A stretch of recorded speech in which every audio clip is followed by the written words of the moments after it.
People are paying their respects to the 49 victims tragically lost in the horrific Orlando massacre. And on the other side of the country, here in San Diego, you can see the overwhelming support for those who lost their lives too soon. And while the investigation is still in its early stages, we at PWG want to stay out of the politics while spreading our love and support to the victims and the loved ones they left behind. Love and support is pouring in from coast to coast. The awful acts of one man is causing many to take a closer look at our country's intelligence. Because the killer had mentioned Alaki videos. And politics. Individuals with possible terrorist ties from buying guns. By the way, I'm going to save your Second Amendment.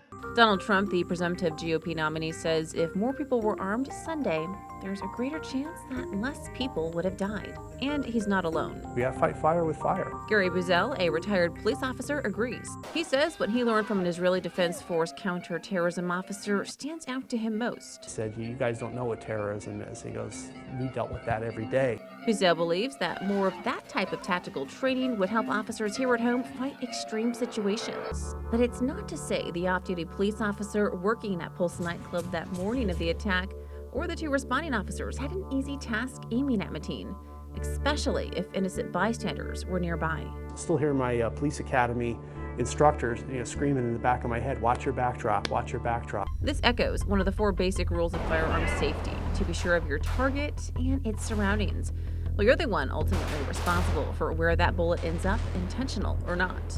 Well, Trump didn't waste any time pointing out that Pulse Nightclub was a gun-free zone. Where you have innocent people and where you had no guns on the other side. What it's doing is it's stopping the person that is legitimately carrying a weapon.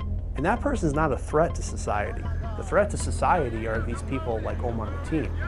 One thing is for sure, you can never get enough training. There's nothing else most people do in their lives, whether it be going to school or certain jobs, that could ever simulate actual combat. Now, Florida has the most concealed carry permits than anywhere in the nation. However, according to state law, certain private businesses or establishments that serve alcohol don't allow anyone to carry. So I contacted the Orlando Police Department as well as the owners of Pulse Nightclub to confirm that it was in fact a gun-free zone, and I have yet to receive confirmation.